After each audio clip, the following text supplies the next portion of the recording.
C'est vraiment la suite d'une série commencée la semaine dernière. Je ne savais pas que ça deviendrait une série jusqu'à ce que je manque de temps avec la moitié du sermon restant.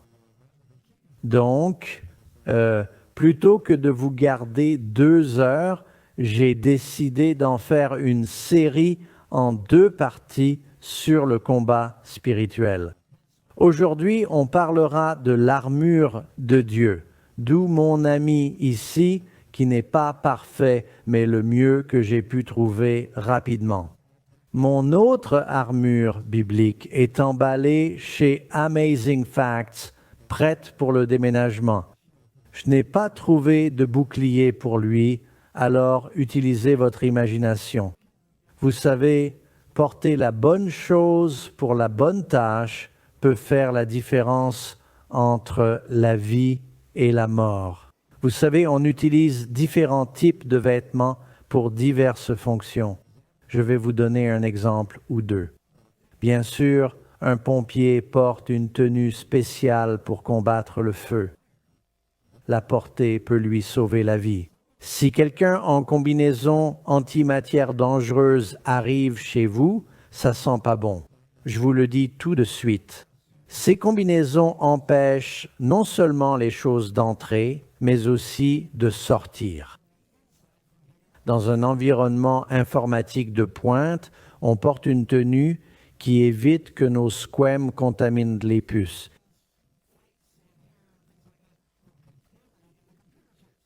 Et puis, face à Ebola en Afrique centrale, il faut la bonne tenue, sinon c'est la mort assurée. Et puis, il y a des environnements extrêmes, comme les grands fonds marins, et sans ces combinaisons, c'est une combinaison de plongée à saturation. Ils descendent à des centaines de mètres, une seule fuite et c'est fini. Et bien sûr, dans l'espace, c'est pareil. Sans l'équipement adapté, pas de survie. C'est comme ça dans la vie chrétienne. Vous savez, la Bible utilise beaucoup de métaphores. Oh, j'ai oublié les soldats, pardon. Nos soldats doivent porter leur équipement de protection. Ça nous amène bien à notre sujet d'aujourd'hui. Paul et d'autres, en parlant de la vie chrétienne, évoquent la boxe, une course. Jésus la compare à l'agriculture, au berger. Pierre parle d'une échelle à gravir. La vie chrétienne a beaucoup de métaphores. C'est comme la pêche. Paul aimait dire que la vie chrétienne est une bataille, une guerre, et nous sommes des soldats. Je pense que c'est une excellente métaphore. Paul connaissait bien l'Ancien Testament, rempli d'exemples de batailles, de David contre Goliath aux armées entières. Notre combat est spirituel. Nous sommes en guerre. Si vous ne le sentez pas, c'est peut-être que vous vivez en prisonnier en territoire occupé.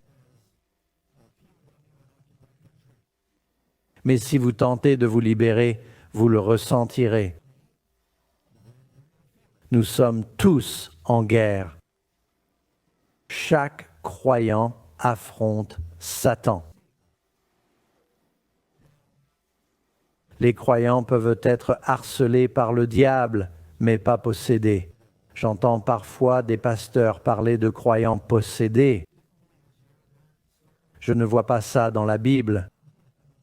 Les démons harcèlent, mais si on est possédé, on n'est sûrement pas chrétien. On peut croire en Dieu et être possédé. Beaucoup de démons qui suivaient Jésus disaient « Nous savons qui tu es, Fils de Dieu ». Mais si vous êtes croyant, vous risquez d'être harcelé. Pierre a-t-il été tenté par le diable? Jésus s'est tourné vers Pierre et a dit « Satan, arrière !» Il était harcelé par le diable. Puis Jésus a dit à Pierre « Satan veut te cribler. » Il y a 2 types de personnes au monde. Ceux du côté de Dieu traqués par le diable et ceux du côté du diable traqués par le Seigneur. Il essaie de les sauver. Un grand conflit se déroule et le champ de bataille est le cœur des hommes. Le diable ne cherche pas à gagner des terres au Montana. Le diable veut conquérir votre cœur et votre esprit. C'est là que les batailles spirituelles font rage. La Bible nous dit que Dieu nous offre de l'aide pour gagner cette bataille. Dans 2 Timothée 2, 3, 4, « Endure les épreuves comme un bon soldat de Jésus-Christ. Nul, en s'engageant dans l'armée, ne s'embarrasse des affaires de la vie civile s'il veut plaire à celui qui l'a enrôlé. Les soldats, souvent en mouvement, combattaient et se déplaçaient sans cesse. » Ils n'avaient guère le temps de nouer des liens durables, car ils pouvaient être mutés ou envoyés au front à tout moment. Nous devons nous voir comme des soldats de Dieu, armés d'armes spéciales. Dans 2 Corinthiens 10, 3, on lit « Si nous vivons dans la chair, nous ne combattons pas selon la chair. Car les armes de notre combat ne sont pas charnelles, mais puissantes en Dieu pour renverser les forteresses. Nous renversons les raisonnements et tout ce qui s'élève contre la connaissance de Dieu. Nous amenons toute pensée captive à l'obéissance du Christ. Donc, vous le saviez, notre combat se joue dans nos pensées. Nous menons un combat spirituel. C'est bien réel. Vous pensez réellement, même maintenant, et la bataille se déroule souvent dans nos esprits. Et nous avons une armure que Dieu nous a fournie. Paul, l'apôtre, a utilisé l'analogie de l'armure de Dieu, car peu ont vu autant d'armure romaine que lui. Paul a passé beaucoup de temps en prison avec des gardiens à l'extérieur. Paul a fait un voyage en mer enchaînée. Lisez les derniers chapitres des Actes. On lui a assigné un soldat pour le garder tout du long. Paul était un prisonnier avec une certaine liberté en résidence surveillée à Rome pendant 2 ans. Quand Paul écrivait Éphésiens, il était prisonnier avec un soldat romain comme exemple vivant de l'armure. Allons à Éphésiens 6, 10 et examinons de plus près l'armure de Dieu. Éphésiens 6, 10. Il conclut le livre en voulant que les gens soient victorieux et réussissent. Il est dit « Enfin, mes frères, soyez forts dans le Seigneur et sa puissance. Comme Dieu a dit à Josué, sois courageux, revêtez l'armure de Dieu. » Mettre juste une partie de l'armure ne suffit pas. Il faut mettre toute l'armure. Quand j'ai commencé ce sermon sur l'armure de Dieu, je me suis dit, pour être un bon pasteur, je vais étudier toutes les références bibliques à l'armure. J'ai lu que l'armure de Saül n'allait pas à David. Il l'a jetée en disant « Je ne l'ai pas éprouvée ». Je me suis dit « Ça ne m'aide pas, c'était une mauvaise armure ». Puis j'ai lu sur Achab, il est allé au combat avec son armure, pensant être protégé contre les Syriens. Mais une flèche perdue a ricoché et l'a touché à un joint de l'armure. Un petit point vulnérable a coupé une artère majeure, et il s'est vidé de son sang. Cette armure ne lui a donc pas été très utile. Ça ne s'annonçait pas bien pour mon sermon. J'ai pensé aux autres dans la Bible qui sont allés au combat en armure et sont morts. Je me suis dit, Seigneur, aide-moi à comprendre.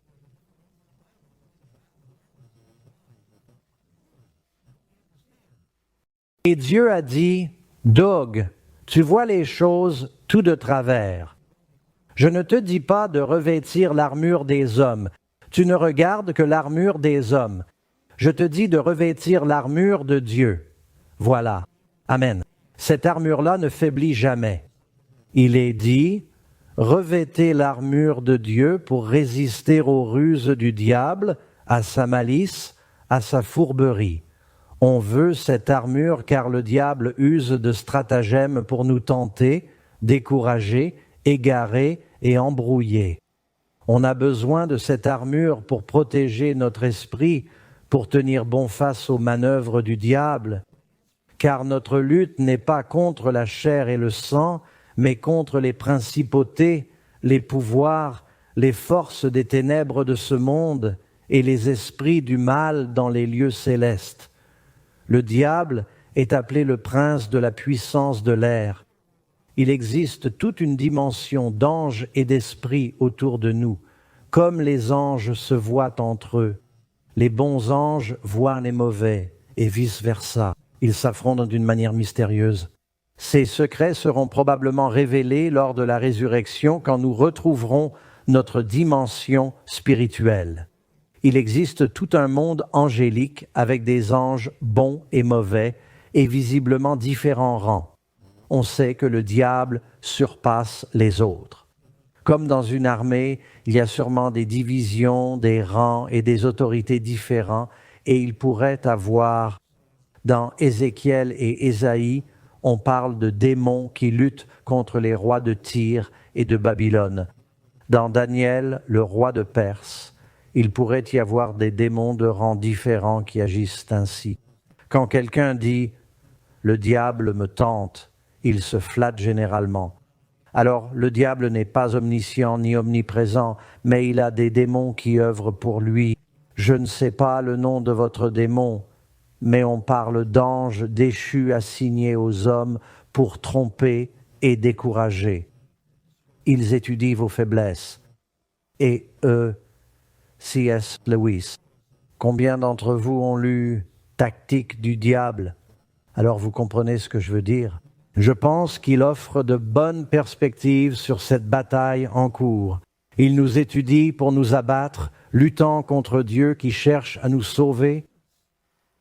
Notre seule protection est l'armure de Dieu, car votre mort et destruction sont leur but. Le diable est appelé l'accusateur des frères. Dans Zacharie, il accuse Josué, le grand prêtre. Dans Jude, quand Jésus vient ressusciter Moïse, le diable dit « Tu ne peux pas l'avoir. Il a péché. » Et il y a une dispute en cours. C'est comme un procès. Le diable veut empêcher Dieu de sauver les gens, car misère aime compagnie. Le diable descend avec colère, son temps est court, mais une vraie bataille se joue dans nos esprits entre lui et le Christ.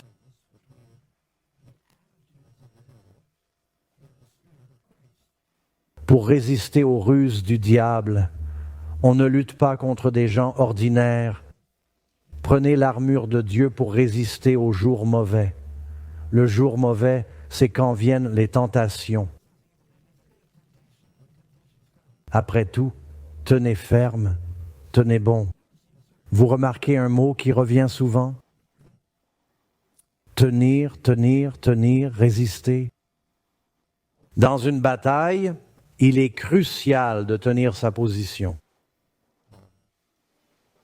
Quand la cavalerie partait au combat, elle avait son porte-étendard. Je me souviens d'une bataille de la guerre de Sécession, où le Nord et le Sud s'affrontaient. Ils avaient un gars qui portait l'étendard, disons de la compagnie E, pour montrer la position de leur groupe. Il avançait. Ça signifiait qu'ils avaient pris le terrain et les soldats devaient se rallier autour de l'étendard. Vous connaissez cette expression? Pendant une bataille féroce, le Sud tirait sur le Nord qui tentait d'avancer sur la colline. Repoussés par un déluge de feu, ils ont reculé. Tous, sauf le jeune porte-drapeau. Il n'a même pas d'armes. Il reste immobile à mi-pente et on lui crie « Ramène l'étendard ».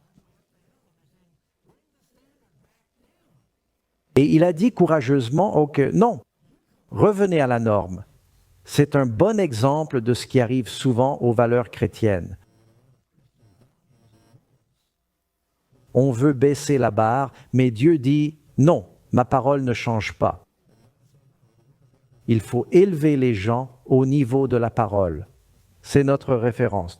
Dieu nous dit « Prenez position. Si on ne défend rien, on tombe pour tout ». Dieu veut qu'on s'enracine dans la vérité. Ne soyez pas indécis. Sinon, dit Jacques, On est comme un bateau sans gouvernail, ballotté par tous les vents de doctrine. On connaît ces gens qui changent d'avis chaque jour, sautant d'une idée à l'autre. On doit s'ancrer dans la vérité. Tenez-vous donc debout, saignant votre taille de vérité, la ceinture de vérité, revêtant la cuirasse de justice, chaussant vos pieds de la préparation de l'évangile de paix et surtout prenant le bouclier de la foi pour éteindre tous les traits enflammés du malin. Prenez le casque du salut et l'épée de l'Esprit qui est la parole de Dieu. Priez en tout temps par l'Esprit, avec vigilance et persévérance pour tous les saints. Priez pour moi, que je parle hardiment pour faire connaître le mystère de l'Évangile, dont je suis l'ambassadeur enchaîné, afin que j'en parle avec l'assurance que je dois. C'est frappant de voir combien les disciples priaient pour l'audace, conscients du danger d'être des chrétiens si doux qu'ils n'osent jamais exprimer leurs convictions. Il a dit, afin qu'on nous donne l'audace de proclamer nos croyances. C'est le passage principal dont on parle aujourd'hui. Je viens de vous le lire, tiré d'Éphésiens 6, 10, 18. L'armure a 7 aspects, la ceinture de vérité, la cuirasse de justice, le bouclier de foi, le casque du salut, les chaussures de l'Évangile, l'épée de sa parole et la vigilance dans la prière.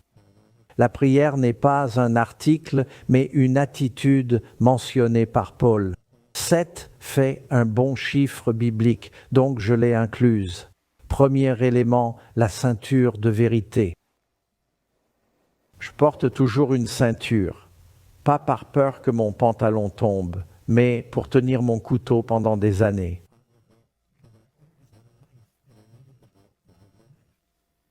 On m'a dit que ce n'était pas approprié d'avoir toujours un couteau suisse sur moi. Vous pouvez demander à ceux qui travaillent avec moi chez Amazing Facts.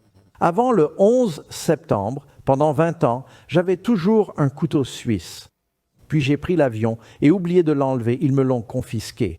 J'ai appris, mais au ranch, j'ai toujours un couteau suisse.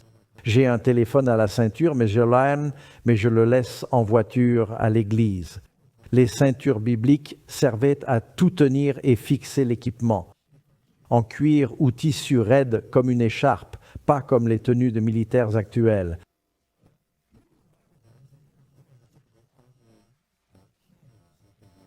Ils portaient une tunique, parfois longue pour se tenir chaud la nuit.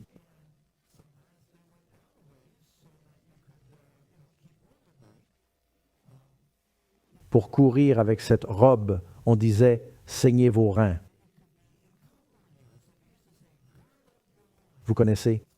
Je vais vous donner un exemple. Quand Élie a prié pour la pluie, il a dit à Achab « Prends ton char et retourne à Jizréel, car il y a une grande... Le ciel est noir d'éclairs, une forte pluie arrive. » Il est dit « Élie s'est ceint et a couru devant Achab. » On ne peut pas courir en jupe biblique ni aller au combat ainsi. L'ennemi pourrait la tirer sur votre tête et, vous savez, alors ils prenaient cette ceinture, l'attachaient et la serraient bien autour de leur abdomen. Ils avaient une technique pour l'entrelacer. Je suis toujours impressionné de voir mes amis du Moyen-Orient et d'Inde mettre ces turbans si vite et ils tiennent toute la journée. Si j'essayais, ça tomberait. Je n'ai rien pour le retenir, ça glisserait immédiatement.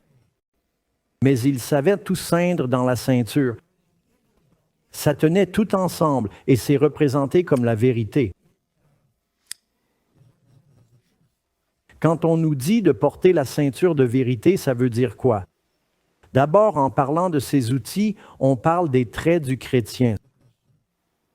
Ce n'est pas un mystère spirituel. Dieu veut qu'on soit vrai en soi et qu'on partage la vérité. La vérité est donc la norme par laquelle on vit. On n'est pas malhonnête. On a de l'intégrité.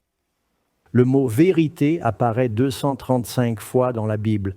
Les chrétiens croient en une vérité absolue. Les gens du monde ont une attitude différente. C'est une vérité relative. Ils disent « c'est vrai pour vous, mais pas pour moi ». Vous connaissez ?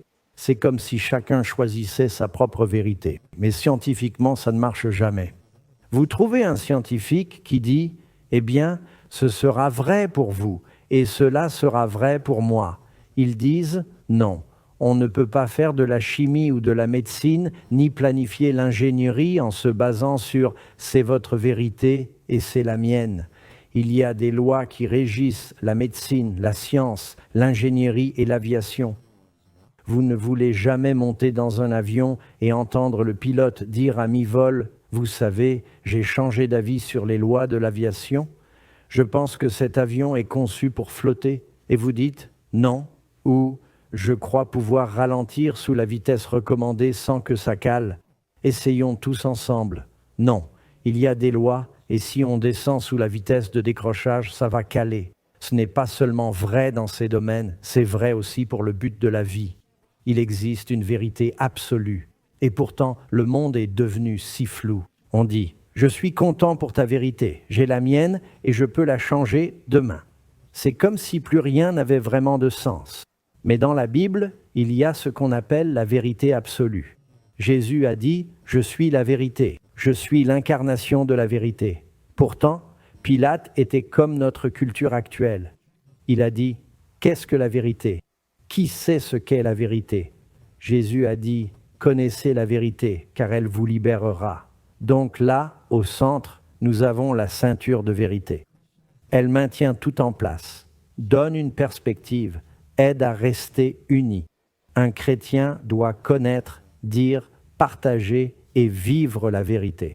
Amen. Amen. Je me souviens, il y a des années, Léonie Meadows avait un camp d'été. En tant que pasteur, quand mes enfants étaient petits, je pouvais les emmener gratuitement si je faisais les dévotions. C'était un super boulot. J'étais pasteur au camp aquatique, je faisais le culte matin et soir, jouais avec les enfants toute la journée et c'était payé. C'était un super boulot. Ça durait qu'une semaine, mais c'était génial. Mais je me souviens, vous savez, j'ai aussi grandi près de l'eau. Mon père avait une maison au bord de l'eau. On avait 3 bateaux dans le jardin, un bateau de ski parmi d'autres, et on savait skier. Donc j'aidais les enfants à apprendre à skier. Ils avaient un bateau pour apprendre aux enfants à skier pieds nus. Bien sûr, en ski pieds nus, on va plus vite car les pieds ont peu de surface et ça marche qu'à grande vitesse. On avait une baume sur le côté du bateau, pas à l'arrière. À 35 miles h, les apprentis skieurs pieds nus s'y accrochaient, mettaient leur poids sur un pied, puis l'autre, en disant « je skie pieds nus ». Une fois à l'aise, on passait à la corde, lâcher un ski, puis l'autre, pour skier pieds nus. C'est un processus difficile. Si on fait une erreur et qu'on tombe, ce qui arrivera, ce n'est pas à 20 miles h. C'est à 35 ou 40 miles h. On ne plonge pas comme dans une piscine. On rebondit sur l'eau, c'est violent. C'est comme du béton. Bien, je me souviens d'un jeune homme en particulier. Il voulait apprendre à faire du ski nautique pieds nus. Il était très ambitieux. Il n'avait pas vraiment le physique pour ça. Il était un peu plus costaud que la moyenne des gamins du camp. Et je me souviens qu'il portait je m'en souviens encore, il avait un maillot de bain à damier qui ressemblait au drapeau d'arrivée d'une course et il a dit « Je veux faire du ski pieds nus ». Oui, bien sûr. Ouais, je peux le faire. Je veux essayer. On s'est donc lancé, vous savez, il avait son gilet de sauvetage, on a pris de la vitesse et il s'est assis au bord du bateau. On lui a dit « Ok, tiens-toi bien, mais sors un pied ». Et il a sorti un pied et il avançait. On lui a demandé « Tu es prêt ? Tu es prêt ?» L'eau était comme du verre, c'était des conditions parfaites. Sors l'autre pied. Il a sorti l'autre pied et il avançait. Il nous a regardés comme pour dire « Hé, je le fais, vous voyez ?» Il a glissé son orteil dessous, boum, il a disparu. Puis on l'a vu faire « tchou, tchou, tchou, tchou ». Il rebondissait sur l'eau, on s'inquiétait car il a frappé fort. On a fait demi-tour et demandé « Ça va ?» Oui, il semblait sonner. « Tu veux réessayer ?» Non. « Monter dans le bateau ?» Non. « Ça va ?» Ouais. « Réessayer ?» Non. « Pas monter ?» Non. On le voyait regarder autour. Et finalement, il nageait, jambes repliées contre son gilet. On ne comprenait pas ce qui...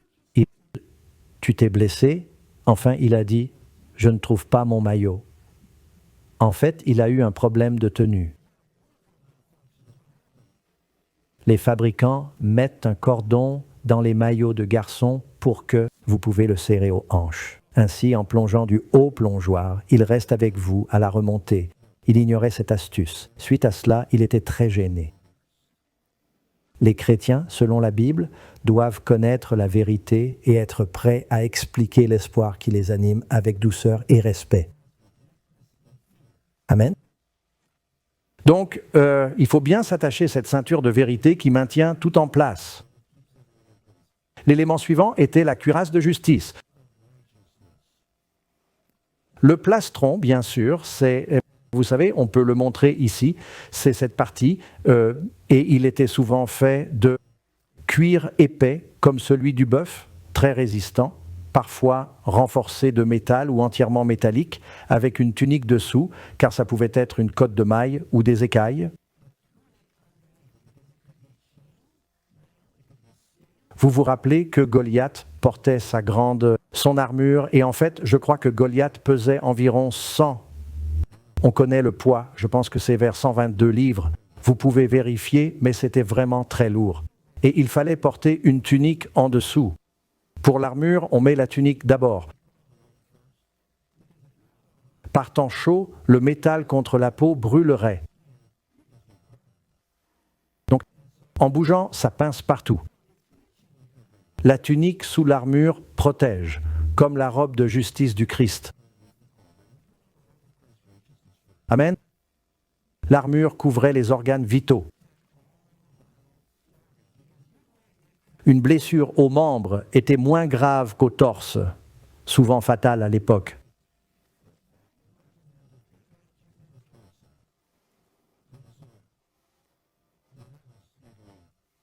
Ça parle de plusieurs batailles, tu sais. Le frère de Joab et Abishai a été poignardé au dos avec une lance par Abner. Personne n'a pu rien faire. Il est mort lentement d'une infection au torse qu'on ne pouvait pas traiter à l'époque. Joab s'est vengé d'Abner en le poignardant au torse, comme il l'a fait pour Amasaï. C'était la zone mortelle, comme on dit. Il fallait cette cuirasse de justice pour survivre. C'était l'une des parties les plus importantes de l'équipement. Ça pouvait prendre entre 700 et 1000 écailles pour faire une cotte.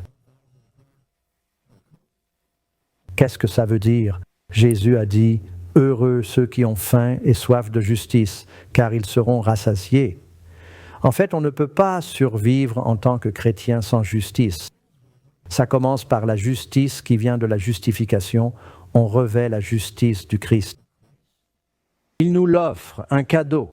C'est comme le fils prodigue, à son retour, le Père lui donne la plus belle robe. D'abord, c'est la justice de Christ comme don, puis la sanctification, vivre une vie juste. Vous et moi, dites Amen, nous devons avoir faim et soif de justice. Ésaïe 59, 17. Il revêtit la justice comme une cuirasse. Paul y fait référence. Il mit la justice comme cuirasse, le salut comme casque. On en reparlera. Job 29, 14. La justice était mon vêtement. On accepte la justice du Christ pour vivre juste. La justice, c'est l'opposé du mal, c'est faire ce qui est bien. Quand on connaît le bien, on le fait. Jacques 4, 7. Soumettez-vous à Dieu, résistez au diable et il fuira. Un détail intéressant sur cette cuirasse, elle protégeait le torse, parfois les épaules et l'abdomen, et s'attachait dans le dos. C'était la cuirasse romaine typique dont Paul parle. Elle ne protégeait pas le dos. L'armure médiévale n'existait pas encore, donc on ne tournait pas le dos à l'ennemi. Le diable n'hésite pas à poignarder par derrière. Vous le savez, non? Donc il fallait lui faire face. La Bible dit « Résistez au diable et il fuira loin de vous ».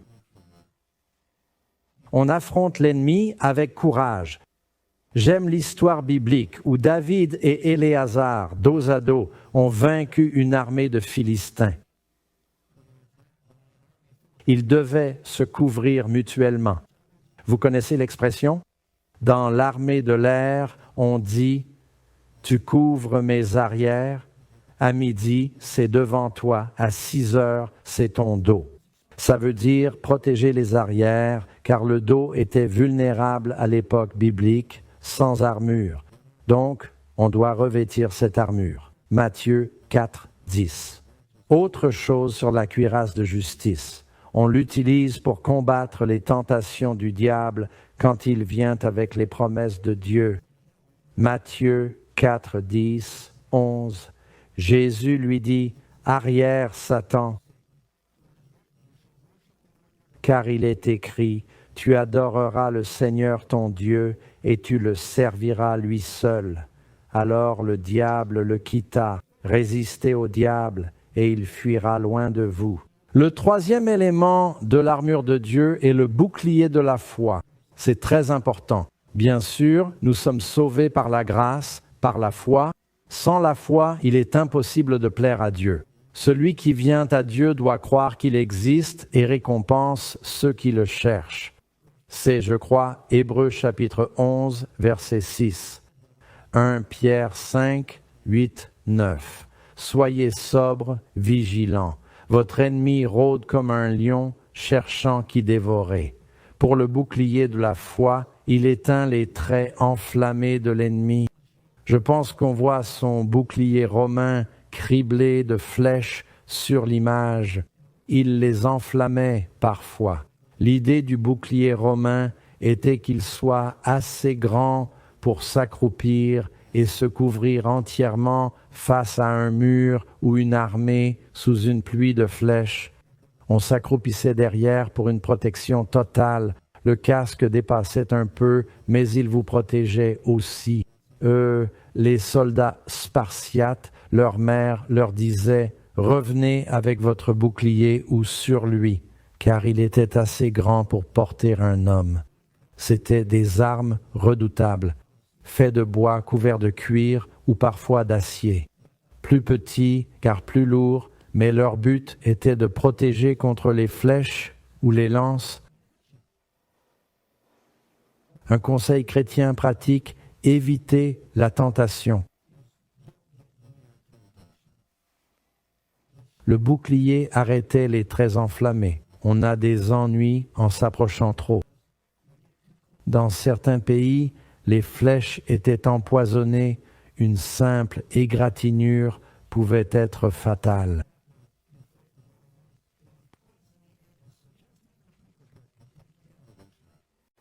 Évitez tout contact avec ça. On cède souvent car on s'approche trop, on frôle constamment et là, on craque. Le bouclier nous en protégeait. Amen? Amen? Restons vigilants. L'ennemi lance ses flèches ardentes pour éveiller nos désirs charnels. Le bouclier sert à les dévier. Psaume 119, 114.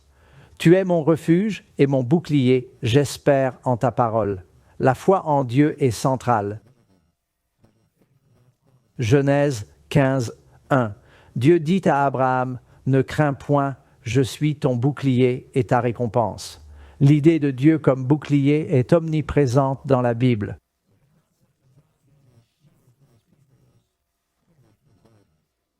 Vous n'auriez pas peur au combat si Jésus était à vos côtés, non?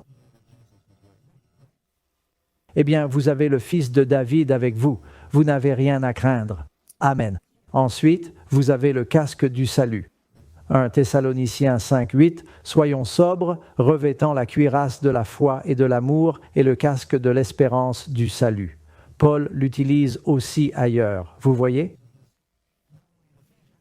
Il parle de ces éléments dans d'autres passages du Nouveau Testament. Dans 1 Thessaloniciens 5, 8, il mentionne le casque de l'espérance du salut. Quand vous venez à Christ et acceptez son pardon, il dit « Celui qui confesse et se repent est pardonné. Vous savez être pardonné, cette justice par la foi reçue. Il a promis de vous donner la vie éternelle. Comment cela vous affecte-t-il ensuite? Peut-être devrais-je revenir en arrière et demander « Où mettons le casque ?» Peut-être. Avez-vous déjà vu un footballeur le mettre au pied? Son casque? Non, il ne le met pas sur son genou. En fait, je comprends qu'il y a eu un sacré remue-ménage dans la NFL.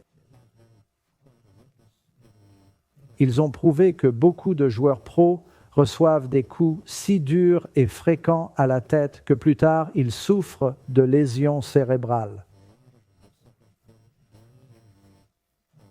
Vous en avez entendu parler? Oui. Donc, ils cherchent depuis des années comment améliorer ces casques. Les concepteurs ont étudié le crâne du pic vert car ils ne comprenaient pas comment il ne devenait pas fou après une semaine. Exact. Il nous rend dingue si on vit près d'un pic. On en avait un dans notre ancienne maison et il ne picorait pas que les arbres. Il venait juste devant notre fenêtre à l'étage et tapait sur la maison quand j'essayais de dormir. Et il se cogne constamment la tête en faisant « bon, bon, bon, bon ». On s'est demandé comment ça se fait qu'il ne se détraque pas le cerveau. Alors, ils ont étudié la tête du pic et ont découvert que la structure du crâne le protégeait, l'isolait et absorbait les chocs. Ils ont essayé d'appliquer ce principe au casque de la NFL pour protéger les têtes, car peu importe l'armure qu'on porte, si on perd la tête, c'est fini. C'est vrai, n'est-ce pas? Exactement. Maintenant, au-dessus du cou, on a 7 ouvertures.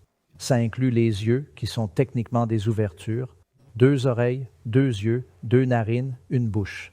C'est ça? Vous suivez? Ce sont des entrées sacrées vers le cerveau. Et en tant que chrétien, je vois presque le casque comme une combinaison spatiale, créant une atmosphère différente qui empêche.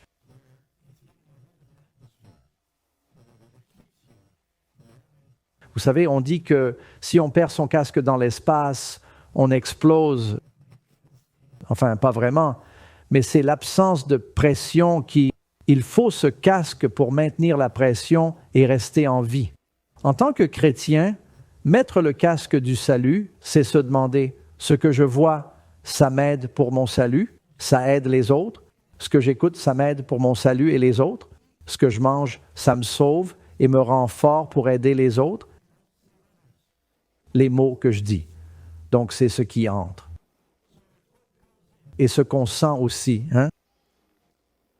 Vous protégez les voies sacrées de votre esprit avec ce casque du salut. Portez-le, la certitude d'être sauvé, et ça nous évite bien des soucis en le faisant.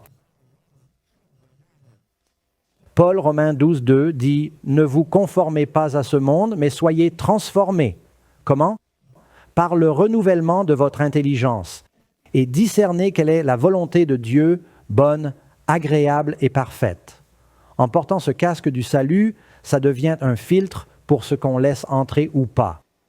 Vous savez, sur un chantier, on voit souvent un panneau « Port du casque obligatoire » pour éviter les blessures par chute d'objets. Il y avait un roi dans la Bible nommé Abimélec. C'était en fait un roi qui a précédé le roi Saül. On pourrait dire qu'il est l'un des premiers rois d'Israël, peu scrupuleux et piètre général. Il s'est battu contre une ville et il s'est approché du mur, ce qu'on ne fait pas. Une femme a lancé un bout de meule, l'a frappé à la tête et il a su qu'il était mortellement blessé. Il a dit à son soldat, « Tue-moi, sinon on dira qu'une femme m'a tué. » On ne voudrait pas ça. Son soldat l'a tué, mais tout le monde dit quand même qu'une femme l'a eu. Vous voyez, je viens de le répéter. Il n'avait pas de casque. C'était vraiment bête. Aller au combat contre les murs d'une ville sans casque. Vous savez pourquoi Goliath est tombé? La Bible parle de l'armure de Goliath. Il portait un casque. Dans Patriarches et Prophètes, on lit que Goliath, voyant ce berger venir avec un bâton, pensait que c'était juste un bâton. Indigné, il croyait à une manœuvre politique. Ils essaient de faire passer un message, non? Fais-moi combattre un gamin, j'aurai l'air mauvais. Il lève sa visière. Pourquoi m'attaquer avec un bâton? Je vais te découper et te donner aux chiens. David répond, je me demandais comment t'attraper. Merci beaucoup. Il le frappe au front où va aussi la marque de la bête. Il repoussa son casque et tomba. Plus ils sont grands, et la suite, plus dure sera la chute. Le casque du salut rappelle qu'on est sauvé par la foi. Y croire influence tous nos actes. Ensuite, les chaussures de l'Évangile. Dans la Bible, le pied symbolise notre marche, notre direction. Paul dit qu'on doit marcher, Romains 6, 4, dans une vie nouvelle. La Bible dit que si on suit Christ, on doit marcher comme lui. Et dans la Bible, il est dit que si ton œil, ta main ou ton pied te fait pécher, coupe-le. À quoi bon entrer au ciel ou en enfer avec tes deux pieds? Mieux vaut entrer au paradis. Bien sûr, personne au ciel ne sera mutilé, mais ça illustre que nos pieds représentent notre marche. Pourquoi le lavement des pieds? Pourquoi Jésus a lavé les pieds des disciples? Pourquoi le pratiquons-nous? Ça symbolise notre chemin de vie. En avançant, on ramasse la poussière du monde. De temps en temps, on a besoin de ce nettoyage. Les chaussures, surtout à l'époque biblique, aujourd'hui, on a de beaux trottoirs, des chemins, des routes, tout est pavé et lisse. Un peu chaotique, on se plaint. Mais à l'époque biblique, sans chaussures au combat, vous manquiez de traction. L'ennemi jetait des épines sur votre chemin, vous forçant à les traverser.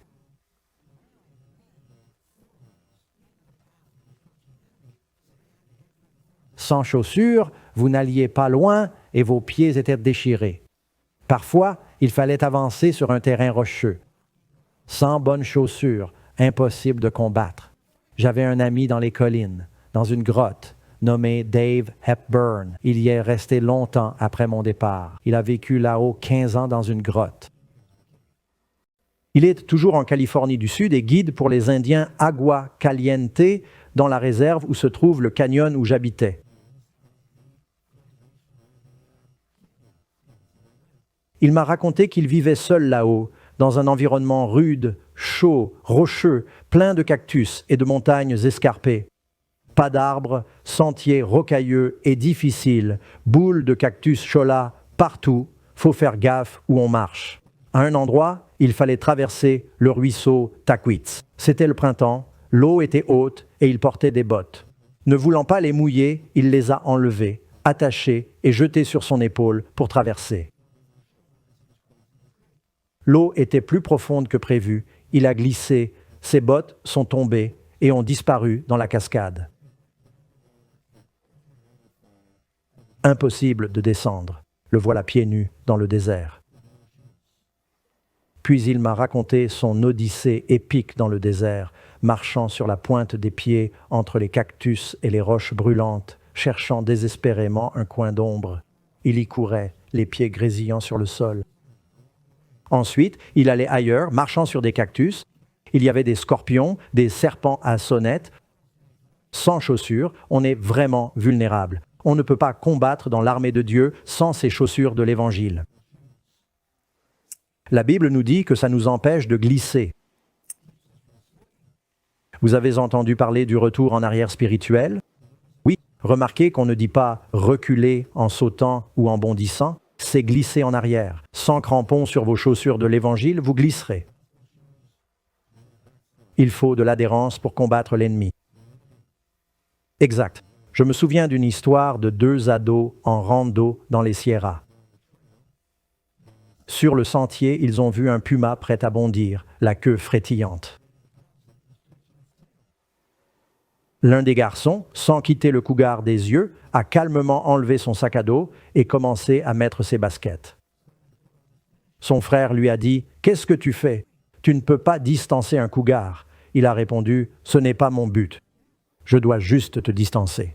Donc, il faut de bonnes chaussures. » Il fallait un peu d'humour pour alléger l'ambiance. Ensuite, il y a l'épée de l'esprit, qui est la parole de Dieu. C'est répété maintes fois dans la Bible, pas seulement dans Éphésiens, où il dit « Cette épée représente la parole de Dieu ».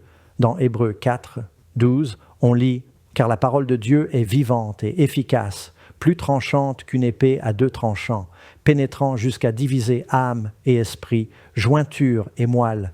Elle juge les pensées et les intentions du cœur. » Le Christ a dit « Je ne suis pas venu apporter la paix, mais… » Quoi?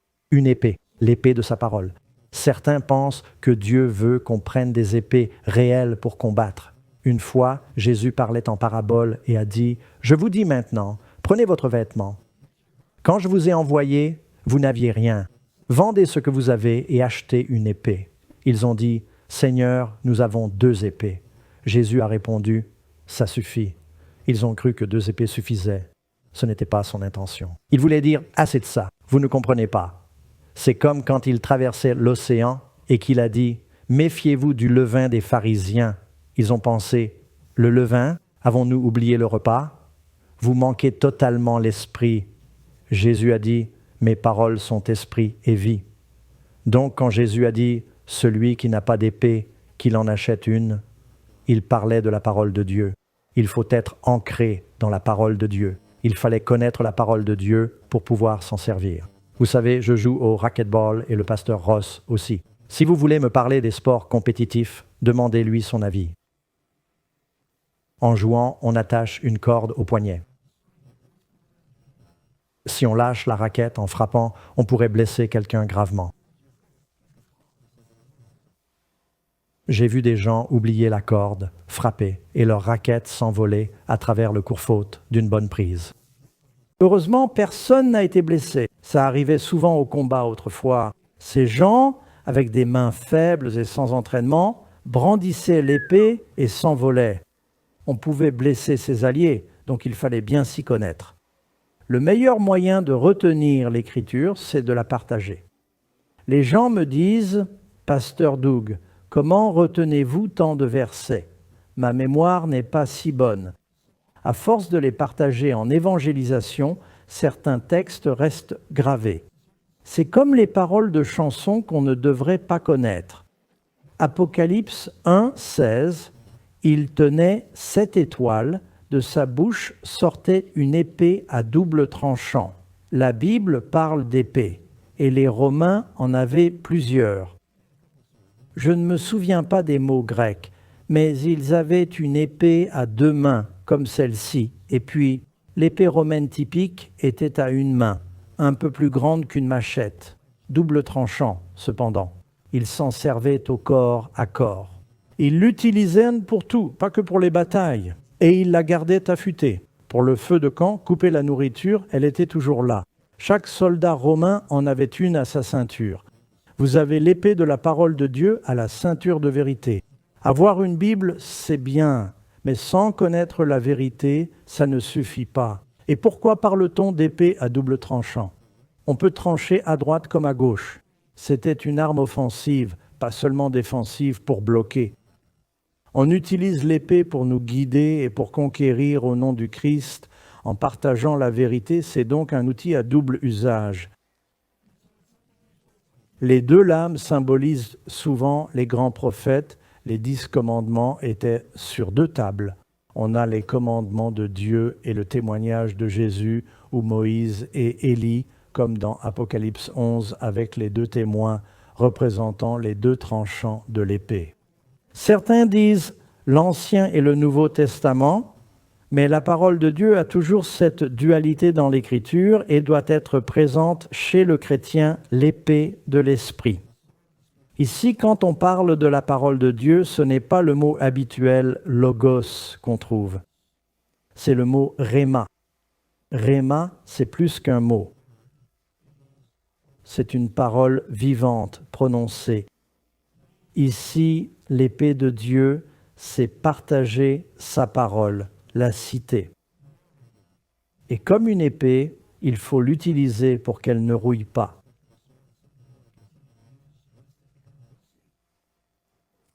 Une épée reste propre par l'usage et aiguisée sur une pierre. On l'affûte sur le rocher des siècles. Amen? Amen. En étudiant la Bible ensemble, les gens sont transformés. Une citation. Satan savait que les Écritures aideraient l'homme à voir ses ruses et résister à son pouvoir. C'est par la parole que même le Sauveur a résisté à ses attaques. À chaque assaut, Christ brandissait la vérité éternelle. Il est écrit. Il opposait la parole à chaque ruse du diable. Pour que Satan garde son emprise sur les hommes, il doit les garder ignorants des Écritures. La Bible vous éloigne du péché ou le péché vous éloigne de la Bible. On a besoin de la parole de Dieu. Et puis enfin, il y a la prière. On en a parlé un peu la semaine dernière. Paul disait « Veillez par toutes sortes de prières ». Luc 12, 37, Jésus dit « Heureux ces serviteurs que le Maître, à son arrivée, trouvera veillant. En vérité, je vous le dis, il les fera asseoir à table et les servira. Qu'il arrive à la 2e ou à la 3e veille, s'il les trouve ainsi, heureux ces serviteurs. » Les soldats devaient monter la garde, et s'ils s'endormaient, vous savez la punition, la mort. Ça paraît assez sérieux. Quand ils ont dit à Pilate, ils ont volé le corps car les soldats dormaient, ces soldats ont été bien payés. On leur a dit, t'inquiète, on te protégera avec Hérode. Il dira, bah, gardez un mort, qui aurait cru qu'il ressusciterait? Les veilleurs devaient rester réveillés. Heureux ces serviteurs. Mais sachez que si le maître de maison avait su l'heure où le voleur viendrait, il aurait veillé et n'aurait pas laissé sa maison être cambriolée. 1 Pierre 4, 7. La fin de toute chose est proche. Soyez donc sérieux et vigilants dans vos prières. Alors, si vous avez un doute, que signifie veiller? Jésus a dit « Veillez et priez de peur de tomber en tentation. Soyez vigilants dans vos prières. » Veiller, est-ce un acte ponctuel comme saluer ou une attitude constante? Veille et prière. Les soldats doivent être sur leur garde, car l'élément le plus crucial dans une bataille, c'est quoi? La surprise. L'ennemi veut vous surprendre. Hitler a pu conquérir rapidement de vastes régions d'Europe grâce à ce qu'on appelle la Blitzkrieg. Quelqu'un parle allemand? Ça veut dire guerre éclair, quelque chose comme ça, non? Une guerre rapide. C'était le Blitz et le diable l'utilise. Avant même de réaliser, vous êtes à terre. Pour l'éviter, restez vigilants. Veillez et priez pour rester éveillés. C'est un tout, un ensemble complet. Nous devons tenir ferme, revêtus de l'armure complète. Vérité, justice, foi, salut, évangile, parole et prière. Tout cela décrit le caractère chrétien. L'armure de Dieu englobe notre vie entière.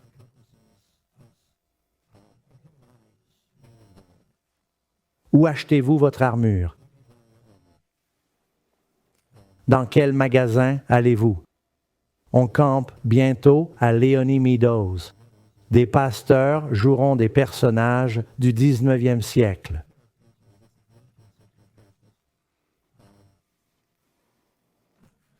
Je cherche en ligne des vêtements de Joseph Bates. Je vous assure, c'est vraiment difficile. Alors, où trouve-t-on une armure? Eh bien, quelqu'un nous l'a déjà fourni. L'une des histoires les plus touchantes de la Bible est celle de David et Jonathan. Quand Jonathan a vu David vaincre Goliath, admirant son courage, il aurait voulu le défier lui-même, mais Saül a refusé que le prince héritier s'y risque. David, inspiré par le courage de Jonathan, discuta avec lui et leurs âmes se lièrent instantanément. Ils devinrent de grands amis. Anecdote intéressante. J'ai fugué avec un ami, David McLean, l'un de mes meilleurs copains. À 13 ans, j'ai utilisé son vrai nom dans mon livre. On s'est enfuis ensemble. J'ai fini en centre pour mineurs, puis chez mon père. J'ai perdu David de vue pendant 40 ans. Un jour, Facebook m'a contacté. C'était le colonel David McLean.